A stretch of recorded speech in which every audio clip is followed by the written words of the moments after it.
Hello everyone. जैसा कि आप सभी जानते हैं, हम यहाँ पर क्लास 6 की एनसीईआरटीज को कवर कर रहे हैं।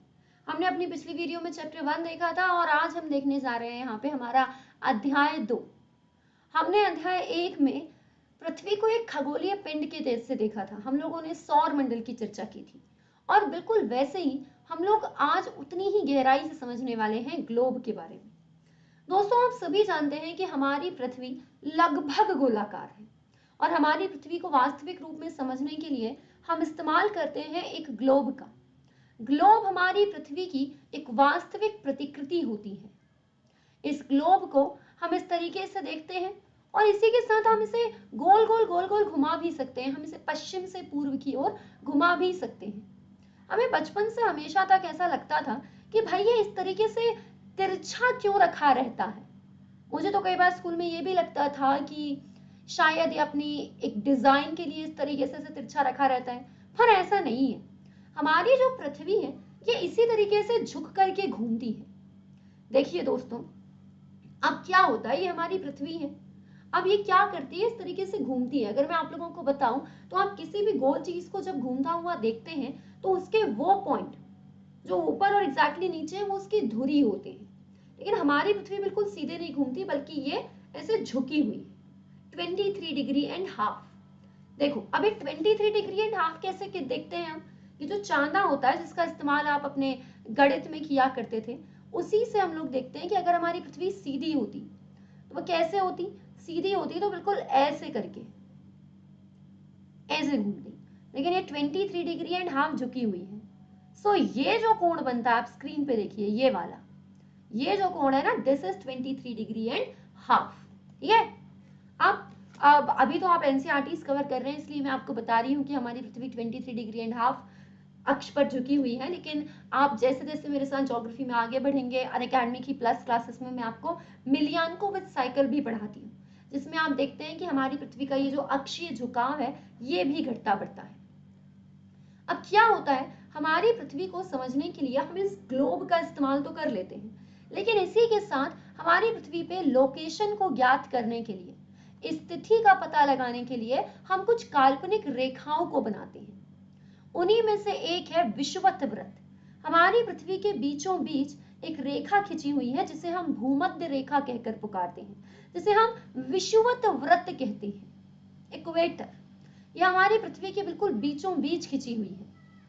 अब आप खुद ही देखिए कि एक गोले के ऊपर अगर आप ऐसे एक लाइन भी खींचेंगे तो वास्तव में एक सर्कल बन जाएगी ना, एक वृत्त बन जाएगी।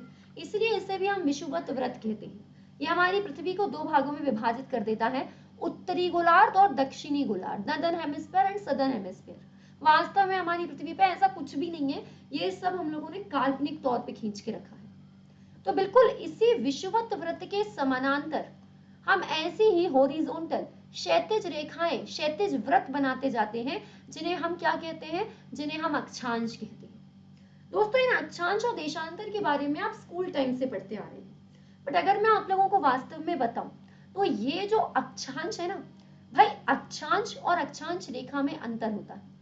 अक्षांश क्या होते हैं, इसके लिए आपको यह समझना पड़ेगा कि अक्षांश रेखाओं को बनाया कैसे जाता है। देखो दोस्तों, ये जो हमारी पृथ्वी है इसमें मैंने आपके लिए अक्षांश रेखाएं बना दी। हम अपनी पृथ्वी के ग्लोब पे अक्षांश रेखाएं बना देते हैं, आप भी देखते हैं ऐसे अक्षांश रेखाएं बनी रहती हैं।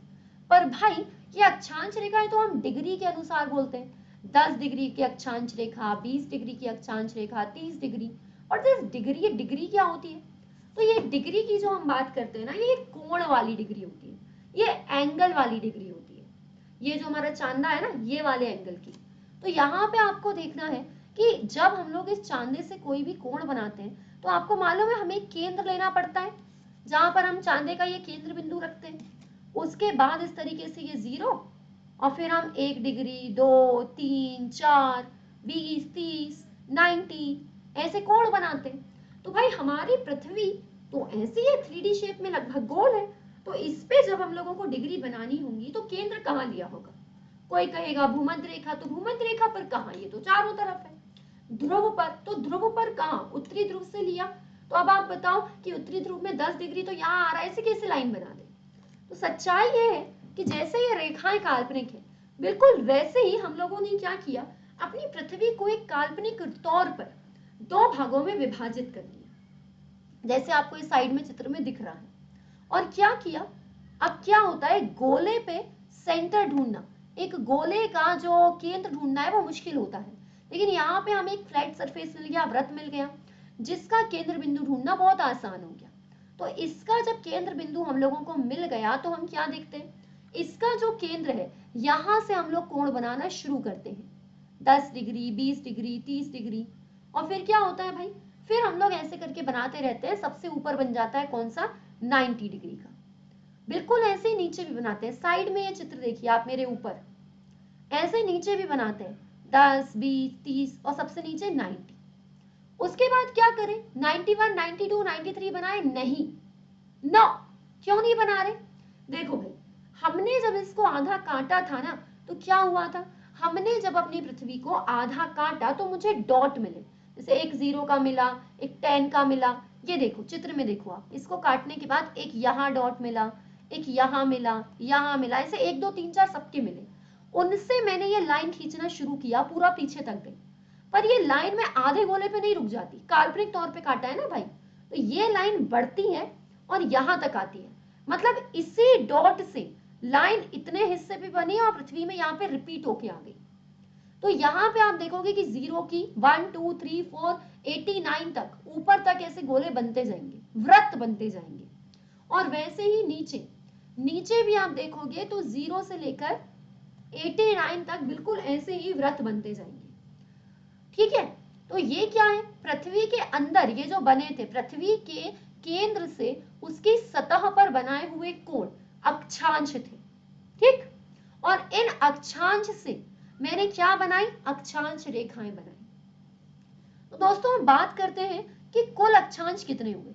देखो भाई, कुल अक्षांश कितने हुए, ऊपर 90, नीचे 90 और एक 0 वाला, एक कौन सा, 0, तो ये टोटल कितने हो गए, ये टोटल हो गए 181, इतने कुल अक्षांश हुए। लेकिन भैया अक्षांश और अक्षांश रेखा में अंतर है, अक्षांश रेखा क्या हुई, इस डॉट से लेकर के मैं रेखाएं बना रही थी यहां से, तो देखो आप यहां से पूरी एक रेखा बनती है, यहां से ऊपर और नीचे 89 रेखा तो पूरी बनती है, बट आप किसी भी गोले पे देखो यहां तक तो पूरी रेखा बनेगी, लेकिन एग्जैक्टली ऊपर मतलब इस पॉइंट पे और बिल्कुल नीचे किसी भी गोले में 89 का भी गोला बन गया, बट 90 का नहीं बन पाता। तो क्या होता है, उत्तरी ध्रुव और दक्षिणी ध्रुव वहां पर कोई रेखा नहीं बनती, बल्कि वो सिर्फ एक पॉइंट होते हैं, डॉट होते हैं, मतलब 181 अक्षांश बने थे, पर उनमें से 2 पॉइंट पे, ऊपर वाला 90 और नीचे वाले 90 पे रेखा नहीं बनी, इसलिए टोटल क्या हो गया, टोटल 179 अक्षांश रेखाएं हो गई। ठीक है भाई, अगर आप इन सब चीजों को और डीप में समझना चाहते हैं ना, तो ये तो आपकी शुरुआत है एनसीईआरटी से। आप मेरे जो संपूर्ण भूगोल की सीरीज में हर साल लाती हूँ अनअकैडमी की फ्री क्लास में, उसमें समझ सकते हैं मुझसे लाइव, या फिर आप अनअकैडमी प्लस को ज्वाइन कर सकते हैं अपूर्वा 23 कोड से। चलिए, तो 181 क्या हो गए कुल अक्षांश और 179 हो गई अक्षांश रेखा। ठीक है, अब देखो, अब अक्षांश वाला ये जो कॉन्सेप्ट है आप लोगों को समझ में आ गया। कुछ जो होती है ना वो बड़ी काम की अक्षांश रेखाएं होती हैं, जैसे बिल्कुल बीच में जो 0 डिग्री वाली है उसे हम कहते हैं इक्वेटर, वही है हमारी विषुवत वृत्त। उसके बाद क्या होता है, उसके बाद एक आपको दिखाई देती है कर्क रेखा और एक मकर रेखा। सवाल उठता है कि भाई इन्हीं दोनों के ऐसे स्पेशल नाम क्यों हैं, और किसी के तो ऐसे स्पेशल नाम रखे नहीं, तो इन्हीं के क्यों रखते हैं। होता क्या है, हमारी पृथ्वी सूर्य की परिक्रमा करती है, तो जब हमारी पृथ्वी सूर्य की परिक्रमा करती है ना, तो सूर्य की जो सीधी किरणें हैं ये भूमध्य रेखा पर पड़ती है। उसके बाद जैसे जैसे पृथ्वी घूमती रहती है, तो पृथ्वी के ऊपर वाले पॉइंट पे एक जगह थी जहां हमारे वैज्ञानिकों ने देखा हर साल सूर्य की किरण यहाँ पे सीधी पड़ रही है, उसके ऊपर किसी भी पॉइंट पे सूर्य की किरण सीधी नहीं पड़ रही, ऊर्ध्वाधर नहीं पड़ रही। वैसे ही नीचे एक निश्चित पॉइंट है, वहां पे हर साल सूर्य की किरण सीधी पड़ती है, और उसके बाद फिर कहीं पर भी सूर्य की किरण जो है वो सीधी नहीं पड़ती। तो ऊपर का वो आखिरी बिंदु जहां पे सूर्य की किरण सीधी पड़ती है वो था 23 डिग्री एंड हाफ उत्तरी अक्षांश, और नीचे दक्षिणी गोलार्ध में जहां पे सूर्य की किरण सीधी पड़ रही है वो है 23 डिग्री एंड हाफ दक्षिणी अक्षांश। तो ऊपर वाला जो है ना, उस जो अक्षांश है, वो जो अक्षांशीय वृत्त है, उसे नाम दे दिया कर्क रेखा, ट्रॉपिक ऑफ कैंसर। और दक्षिणी गोलार्ध का वो पॉइंट, वो अक्षांश रेखा जहां पे आखिरी बार सूर्य की किरण सीधी पड़ती है, उसे नाम दे दिया ट्रॉपिक ऑफ कैप्रिकॉर्न, मकर रेखा।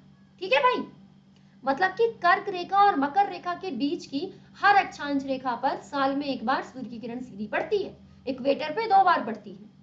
ठीक है, उसके अलावा और कहीं भी सूर्य की जो किरणें हैं वो सीधी नहीं पड़ती। कुछ और भी महत्वपूर्ण अक्षांश रेखाएं आपको पता होना चाहिए। जैसे क्या होता है 66 डिग्री एंड हाफ उत्तरी अक्षांश और 66 डिग्री एंड हाफ दक्षिणी अक्षांश। यहाँ पे क्या होता है, यहाँ पे आप देखते हो कि आपको दिखाई देती हैं 2 वृत्त। ऊपर वाले को हम कह सकते हैं उत्तरी ध्रुवीय व्रत और नीचे वाले को दक्षिणी ध्रुवीय व्रत। ऐसे ही इनका नाम हो सकता है आर्कटिक व्रत और अंटार्कटिक व्रत। यहाँ पे क्या होता है, कर्क रेखा से आर्कटिक व्रत तक सूर्य की किरणें तिरछी पड़ती हैं। ऐसे ही मकर रेखा से अंटार्कटिक व्रत तक भी सूर्य की किरणें सीधी तिरछी पड़ती हैं, सीधी नहीं तिरछी पड़ती हैं। लेकिन इसके बाद वाले क्षेत्र की मैं बात करूं तो वहां पे तो भाई 6 महीने दिन और 6 महीने रात का कॉन्सेप्ट होता है। कैसे, अगली वीडियो में जानोगे आप। तो क्या होता है, यहाँ पे आप लोग देखते हो कि ये आर्कटिक सर्कल हो गया और ये अंटार्कटिक सर्कल हो गया। इनको आप इन नामों से याद रखिएगा, ठीक है, प्रीलिम्स में ऐसे ही नाम से पूछे जाते हैं। तो अब क्योंकि आप लोगों को अक्षांश रेखाओं में ये महत्वपूर्ण अक्षांश रेखाएं समझ में आ गई हैं, तो अब मैं आपको कुछ कटिबंध बताती हूँ। हमारी पृथ्वी के लिए ऊर्जा का एकमात्र स्रोत है सूर्य, और सूर्य के माध्यम से हमारी पृथ्वी को जहां पर जितनी रोशनी मिलती है उसके हिसाब से हमारी पृथ्वी का तापमान होता है। तो उसके हिसाब से हम ताप कटिबंध निर्धारित करते हैं। जैसे कि मैंने आपको बताया कि कर्क रेखा वो पॉइंट है जहां पे सूर्य की किरण सीधी पड़ती है, और मकर रेखा पे उसके मतलब कर्क रेखा के ऊपर और मकर रेखा के नीचे किसी भी अक्षांश रेखा पे सूर्य की किरण सीधी नहीं पड़ती। और कर्क और मकर रेखा के मध्य जितनी भी अक्षांश रेखाएं हैं वहां पे साल में एक बार सूर्य की किरण सीधी पड़ती है। इसीलिए ये जो क्षेत्र है इसे क्या कहते हैं, इस क्षेत्र को कहते हैं उष्ण कटिबंध।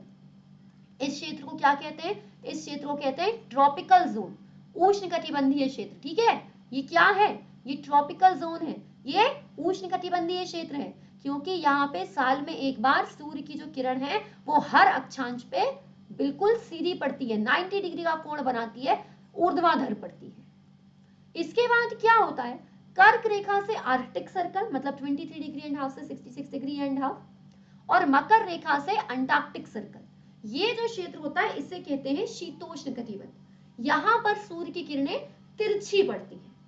और उसके बाद उससे भी ऊपर आर्कटिक सर्कल से पूरा उत्तरी ध्रुव व्रत तक और अंटार्कटिक सर्कल से दक्षिणी ध्रुव व्रत तक, ये जो पूरा क्षेत्र होता है ना, इसको बोलते हैं शीत कटिबंध। ये होता है आपका शीत कटिबंध, कोल्ड जोन, दिस इज शीत कटिबंध। यहाँ पे 6 महीने दिन और 6 महीने रात होते हैं। चलिए भाई, तो आप लोगों ने यहाँ पे मेरे साथ अक्षांश रेखाओं के बारे में पढ़ लिया, इक्वेटर के बारे में, tropic of cancer, tropic of Capricorn यानी कि कर्क रेखा मकर रेखा के बारे में, उत्तरी ध्रुव दक्षिणी ध्रुव के बारे में, आर्कटिक सर्कल और अंटार्कटिक सर्कल के बारे में जान लिया। अब चर्चा कर लेते हैं देशांतर रेखाओं की।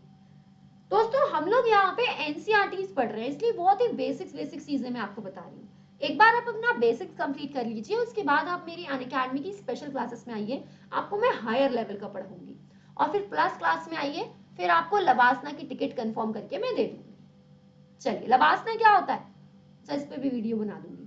लवासना वो है जहाँ पे आपके आईएएस पास करने के बाद, यूपीएससी पास करने के बाद सिविल सर्विसेज के लिए ट्रेनिंग होती है।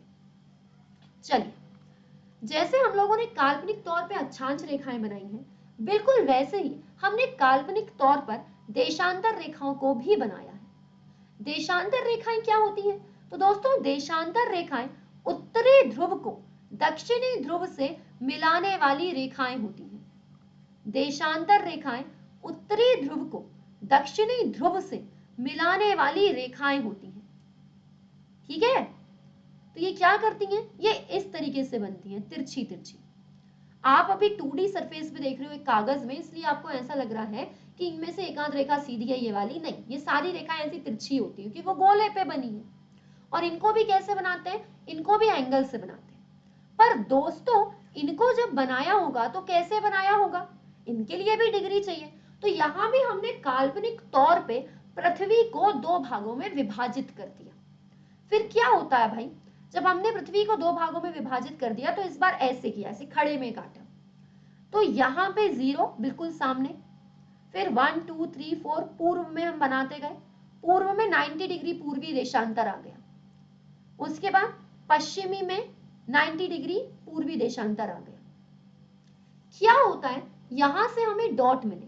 अब ये डॉट मिले अच्छी बात है, बीच बीच में यहां से हमें सिर्फ डॉट मिला कि भाई इतनी दूरी पे बनाना है, यहाँ पे एक एक हमारा एंगल आ रहा है।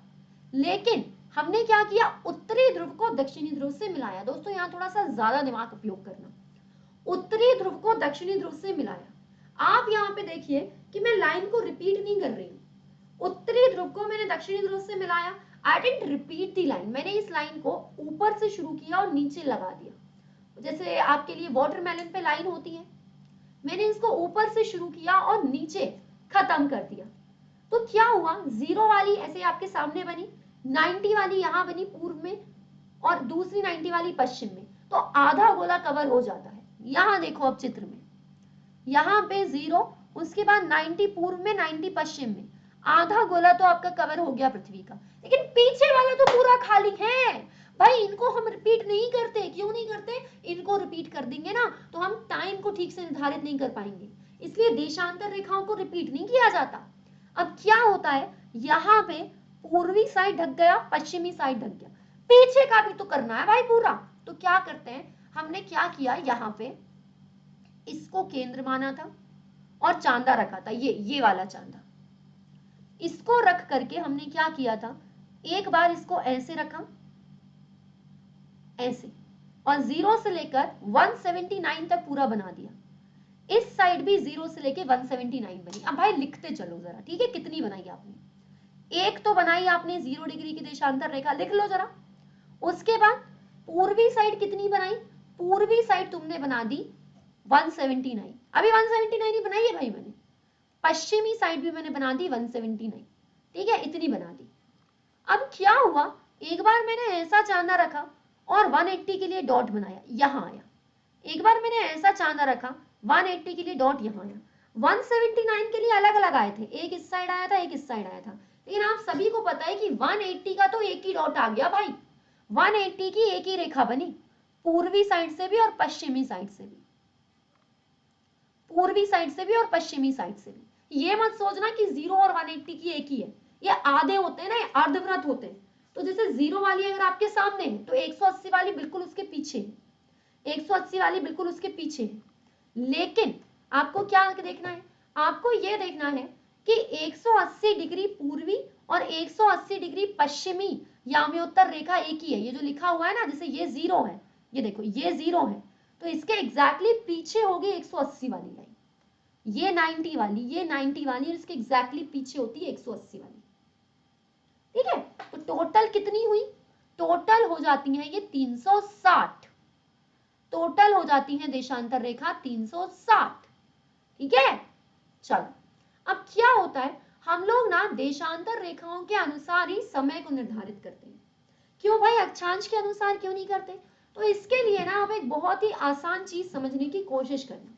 क्या समझोगे, जो हमारे अक्षांश रेखाएं होती है ना वो आड़ी होती है, वो आड़ी होती है। जैसे मेरे हाथ में जो चीज है इसमें बीच में दो लाइनें हैं, मैं इसको कितना भी घुमा लूं, आप देखो आपको ये दो लाइनें दिख ही रही है ना, लेकिन जो खड़ी वाली लाइन है वो चेंज हो रही है। तो अगर मैं एक लाइन पे एक समय निर्धारित कर रही हूँ कि जब ये एक लाइन पे सूर्य किरण सीधी पड़ेगी तो मैं बोलूंगी इतने बजे है, और दूसरी लाइन पे पड़ेगी तो मैं बोलूंगी उतने बजे है। लेकिन भैया ये जो लाइन है ये तो बिल्कुल सीधी रहती है, और जो खड़ी वाली लाइन है वो चेंज होती है। इसलिए हमने खड़े वाली लाइनों के हिसाब से, देशांतर के हिसाब से टाइम चेंज किया, और इसलिए तो देशांतर को रिपीट भी नहीं किया था। तो हम क्या करते हैं, देशांतर रेखाओं के अनुसार ही समय निर्धारित करते हैं। अब अभी जो मैं आपको बताई थी ना पृथ्वी को काटा एंड ऑल, वो सब तो भाई काल्पनिक है। रियल में तो हमारी पृथ्वी को हमने काट नहीं दी, रियल में थोड़ी ना मैंने काट दी है। तो क्या होता है, हमारी सारी देशांतर रेखाएं जो है वो बिल्कुल एक जैसी दिखती हैं। ये देखिए, अब होना क्या था, हर देशांतर रेखा पे अलग टाइम होता है। ऐसा क्यों? क्योंकि हमारी पृथ्वी का आधा भाग सूर्य की साइड होता है, वहां दिन होता है, आधे भाग पे रात होती है। कहीं पे सूर्य उग रहा होता है तो वहीं किसी देश में सूर्य डूब रहा होता है। तो सबके लिए तो एक जैसा समय हो नहीं सकता, तो हर देशांतर रेखा पे अलग अलग समय होता है। इसीलिए हमें एक तो अंतरराष्ट्रीय समय निर्धारित करना था, इंटरनेशनल टाइम निर्धारित करना था, जिसे हम ग्लोबल टाइम कहते हैं। वो समझ में नहीं आ रहा था किसको करें। तो हमारी देशांतर रेखा में जिसको हम 0 डिग्री की देशांतर रेखा कहते, वहीं से हमारा अंतरराष्ट्रीय समय निर्धारित होता। और उस समय अधिकांश देशों पे ब्रिटिशर्स का शासन था। तो ब्रिटिशर्स ने कहा कि उनके ब्रिटेन में ग्रीनविच नामक शहर से एक राजकीय वेधशाला है, वहां से जो देशांतर रेखा गुजरेगी उसी को हम 0 डिग्री की देशांतर रेखा मानना शुरू करेंगे। उसके पूर्व वाला जो गोलार्ध होगा उसको पूर्वी गोलार्ध कहेंगे, उसके पश्चिमी भाग को पश्चिमी गोलार्ध कहेंगे, और उसके बिल्कुल पीछे वाली रेखा होगी 180 डिग्री की। सबने बोला ठीक है भैया। तो तभी से आज तक ग्रीनविच वाली जो रेखा है उसे हम क्या कहते हैं, उसे हम लोग कहते हैं कि ये क्या है, ये आप लोगों के लिए अंतरराष्ट्रीय समय रेखा है। एक बात याद रखिएगा, 0 डिग्री की देशांतर रेखा अंतरराष्ट्रीय समय रेखा है, और 180 डिग्री की देशांतर रेखा अंतरराष्ट्रीय तिथि रेखा है। ठीक है, international time line and international date line. अब आगे की कहानी सुनो भाई। आगे की कहानी क्या है, ये जो होता है ना देशांतर और समय, ये सब बेसिक चल रहा है। हायर लेवल के लिए you can join an academy special free classes और प्लस क्लासेस। अब जब देशांतर और समय की बात होती है तो इसमें आप सबसे पहले ये समझो 12 PM किसको कहते हैं, 12। इसके चेहरे पे तो 12 बज गए, आप लोगों के चेहरे पे 12 मत बजाओ, मैं हूं ना। तो किसी भी जगह पे 12 बजे कब कहते हैं, आप लोग में से कई लोग कहते हैं कि जब सूर्य जो है उसकी किरण सीधी पड़ती है किसी देशांतर रेखा पे, तो उस देशांतर रेखा पे 12 बजते हैं। ऐसा नहीं है भाई, कनाडा में तो सूर्य की किरण सीधी पड़ती नहीं, तो वहां 12 नहीं बजेंगे, क्या बजेंगे, मैं बताती हूँ। 12 PM किसको कहते हैं, किसी भी देशांतर रेखा पर जब सूर्य अपने उच्चतम बिंदु पर होता है उस समय को 12 PM कहते हैं। What I mean to say, I just want to explain you कि यहां देखिए क्या हो रहा है। आप एक देशांतर रेखा पे खड़े हो यहां पे, तो आपके लिए सुबह 4 बजे सूर्य यहां है, फिर यहां आया, फिर यहां आया, फिर यहां आया, फिर यहां आया, फिर यहां आया, फिर यहां आया। ठीक है, इससे ज्यादा ऊंचाई पे नहीं जाएगा। उसके बाद सूर्य ऐसे ढलने लगेगा पूर्व से पश्चिम की तरफ। तो क्या हो रहा है, आपके लिए जिस देशांतर रेखा पे आप खड़े हो, जिस जगह आप खड़े हो वहां से कोई ना कोई देशांतर रेखा तो गुजर रही होगी।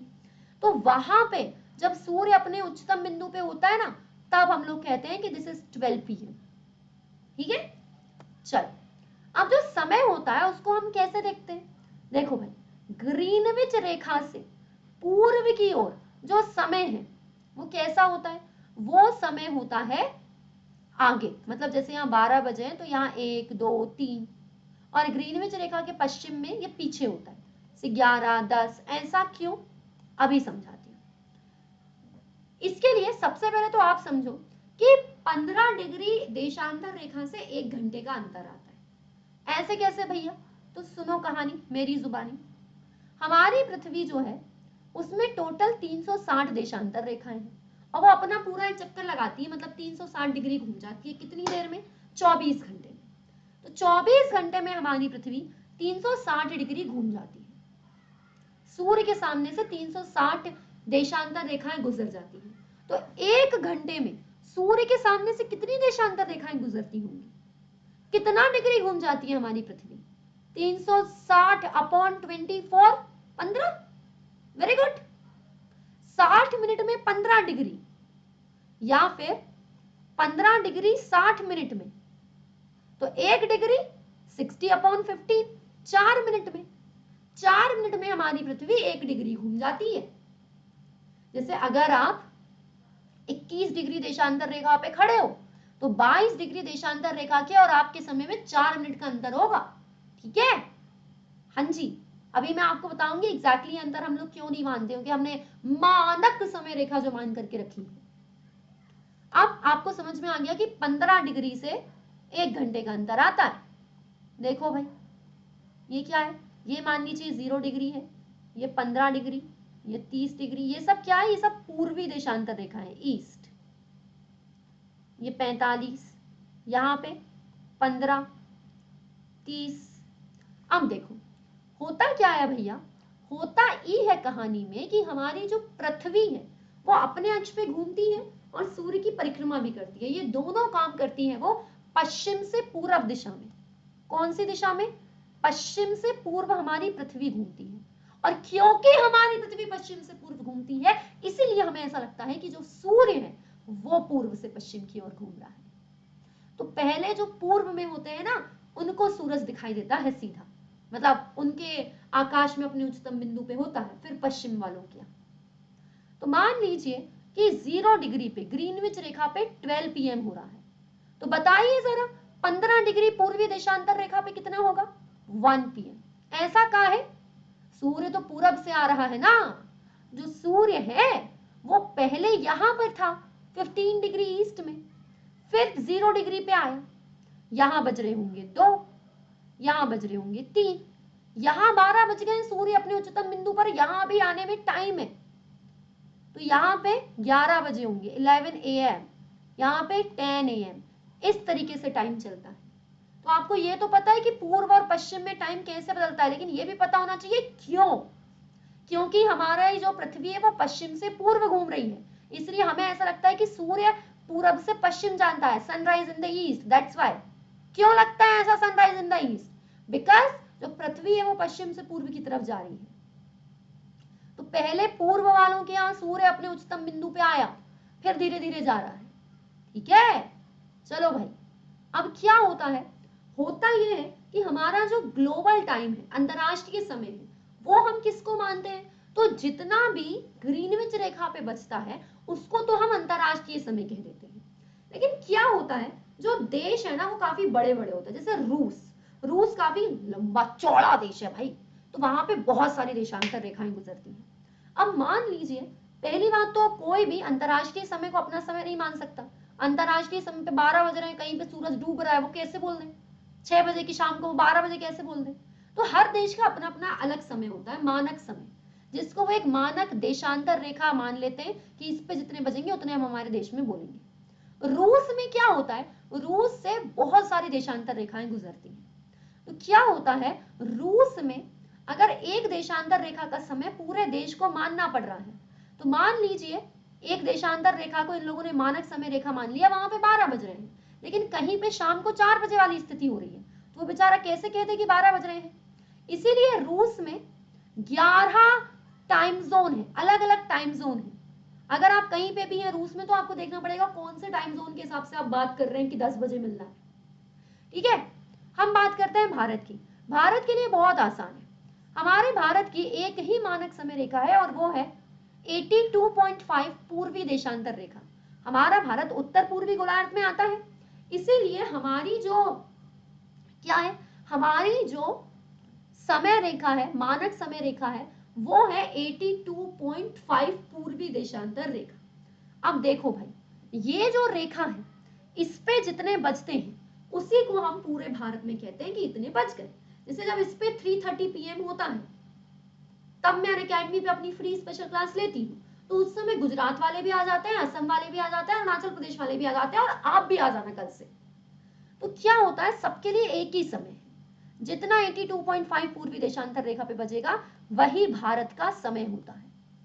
अब ऐसे आप लोगों में से अगर कोई इस लेक्चर को बहुत ध्यान से देख रहा है तो आपने ऑब्जर्व करा होगा, भारत का जो देशांतरीय विस्तार है ना, देशांतरीय विस्तार, वो 68 डिग्री पूर्वी देशांतर से 97 डिग्री पूर्वी देशांतर है।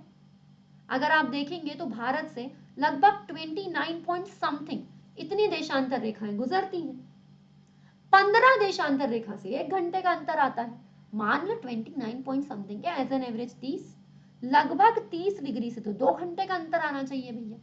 जी हाँ, अगर हम सही सही बात करें तो गुजरात और अरुणाचल प्रदेश के समय में 2 घंटे का अंतर होना चाहिए, लेकिन हम लोगों ने मानक याम्योत्तर रेखा 82.5 को मान के रखा है, इसीलिए हम क्या करते हैं, इसीलिए 82.5 पे जितना भी टाइम होता है उसे हम अपने भारत का मानक समय कह देते हैं। ठीक है, चलिए, तो आई होप क्या ये वाला जो चैप्टर है आपको समझ में आया होगा। अब मैं मिलूंगी आपसे अगले चैप्टर में, जहां पे हम देखेंगे पृथ्वी की गतियों के बारे में, मौसम परिवर्तन के बारे में, दिन और रात के बारे में। आपको कोई भी डाउट हो आप मुझसे कमेंट बॉक्स में पूछ सकते हैं। Thank you so much.